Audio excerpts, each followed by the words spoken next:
Graphes colorés. Bonjour. Donc, dans cette nouvelle vidéo-là, on va parler des graphes colorés. Donc, oui, ça existe, de la couleur. Donc, qu'est-ce qu'un graphe coloré? C'est un graphe, comme il dit, où chacun des sommets va avoir une caractéristique qu'on va appeler la couleur. Bon, ça peut être une couleur réellement, mais ça peut être d'autres choses, là. Ça peut être une certaine caractéristique qui va être différente de celle de des sommets qui sont adjacents. Donc, on va avoir une contrainte hein, qu'on va appeler la couleur. Donc, bon visionnement. Imaginons qu'on a le problème suivant. On a une carte, par exemple, ici, on a la carte du Pérou. Hein, et la carte est divisée en ces différentes provinces ou territoires. Donc, la question, c'est, on voudrait mettre ça en couleur, mais on voudrait utiliser le moins de couleurs différentes possible. Comment faire? Donc, ça, c'est un genre de question que les graphes colorés vont nous permettre de résoudre.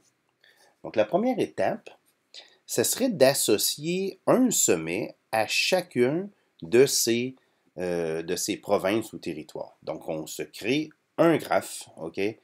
Qui a exactement, où il y a une correspondance. Donc, par exemple, lui ici va avec le A, lui va avec le C.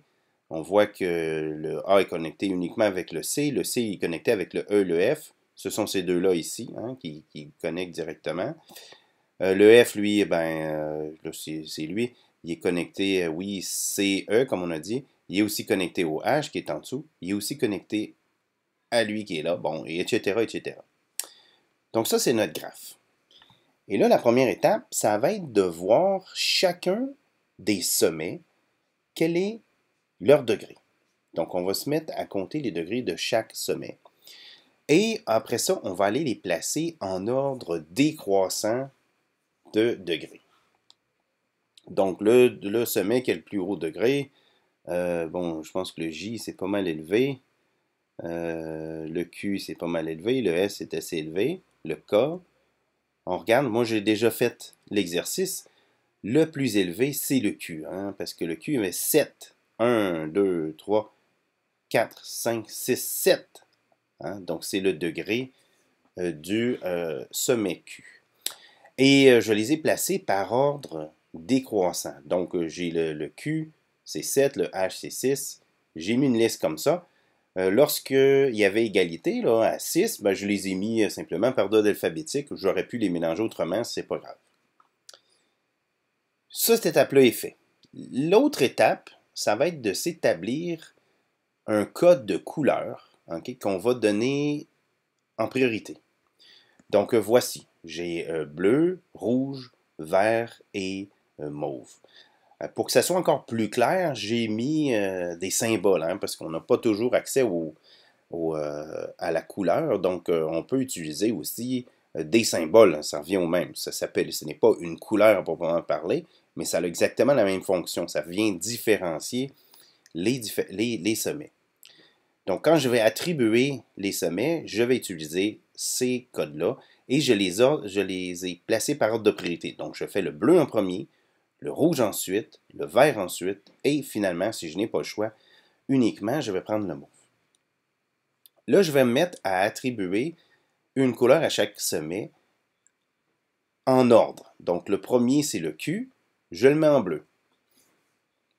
Le deuxième, c'est le H. Le H est ici. Le H, il ne touche pas au Q, donc je peux le mettre en bleu. Le troisième, c'est le J. Le J ne touche pas au Q, mais oups, il touche au H. Donc je ne peux pas le mettre en bleu parce que je ne veux pas que deux territoires qui sont adjacents là, aient la même couleur. Donc le J, je vais devoir passer à la deuxième couleur qui est le rouge. Donc je le mets en rouge. Ensuite, je fais K. K ne touche... Ah oui, K touche au bleu, donc je ne peux pas le mettre en bleu. K touche au rouge, donc je ne peux pas le mettre en rouge. Je vais le mettre en vert. Une fois que le K est fait, je passe au suivant, c'est M. M, il est où le M? Il est ici. Le M touche au rouge, mais il ne touche pas au bleu, donc je pourrais le mettre en bleu. Je l'ai mis en bleu, et voilà. Le N, Ou là, je ne peux pas parce qu'il toucherait au bleu. Je peux le mettre en rouge parce qu'il ne touche pas au rouge. Donc, je le mets en rouge. Je passe au S. Le S. Le S touche au bleu. Le S touche au rouge. Donc, je devrais passer à la couleur suivante, qui est le vert. Il ne touche pas au vert. On le met en vert. On va voir avec le U. U touche au bleu. Donc, je ne peux pas. Il ne touche pas au rouge. Je le mets en rouge. V. V, où est-ce qu'il est mon V? Il est ici. V touche au bleu. Je ne peux pas le mettre en bleu. Il touche au rouge. Je ne peux pas le mettre en rouge. Il touche au vert. Je ne peux pas le mettre en vert. Je vais à la couleur suivante. Donc, le mauve. Et voilà. Là, je n'ai pas eu le choix. Je l'ai utilisé. Ensuite, après le V, c'est le F. Le F, il touche au bleu, mais il ne touche pas au rouge. Je le mets en rouge. Le G, il est ici. Il touche au bleu. Il touche au rouge. Je devrais utiliser le vert. Le D, il touche à la fois au bleu, au rouge et au vert. Donc, je dois absolument le mettre en mauve. Donc là, vous comprenez le principe. Là, je pourrais continuer comme ça et je vous donne tout de suite le résultat. C'est comme ça. Donc, j'ai été capable de placer mes couleurs sans qu'il y ait un sommet qui ait la même couleur qu'un sommet adjacent. Donc, c'est la technique, il faut y aller comme ça, par ordre. Et vous voyez que ici, j'ai eu besoin de 4 couleurs. Donc, je ne pouvais pas le faire, c'était impossible de le faire uniquement avec 2 ou 3 couleurs, ça m'en prenait minimum 4. Et c'est pour ça qu'on appelle ça le nombre chromatique. Donc, le nombre chromatique, c'est le nombre minimal de couleurs qu'on doit utiliser. Pour résumer la procédure qu'on a utilisée, on doit d'abord commencer par produire le graphe non coloré qui correspond à notre situation. Ensuite, on va aller trouver le degré de chaque sommet et on va les classer en ordre décroissant. Puis, on va aller associer un ordre de priorité pour l'attribution des couleurs des sommets.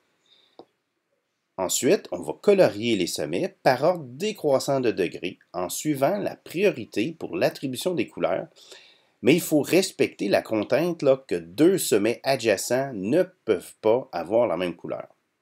Donc, une fois que c'est terminé, le nombre chromatique qui correspond au nombre de couleurs utilisées, au nombre minimal, c'est celui du nombre de couleurs que l'on aura utilisé. Et voilà.